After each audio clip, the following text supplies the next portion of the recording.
Of course Shakib Khan is one of the megastars of the country and দেশে বলেন বিদেশে বলেন সবাই ওনাকে দেখেই ফার্স্টলি বলে যে is an extremely good looking guy, so আমার একেবারেই কোনো প্রবলেম নেই।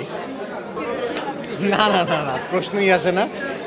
যেটা নাবিলা সবসময় ভালো কাজের অপেক্ষায় থাকে অ্যান্ড আলহামদুলিল্লাহ ভালো একটা কাজের সুযোগের অপেক্ষায় ছিল, ভালো একটা কাজ এসছে করেছে। আমার দিক থেকে তো কখনোই কোনো সমস্যা নেই। না না, অফকোর্স আমার তো তেমন কোনো অবদান নাই। আমি চেষ্টা করেছি অ্যাজ আ হাজব্যান্ড যতটুকু সাপোর্ট করার, আর but it's all hard work and the good work by the team.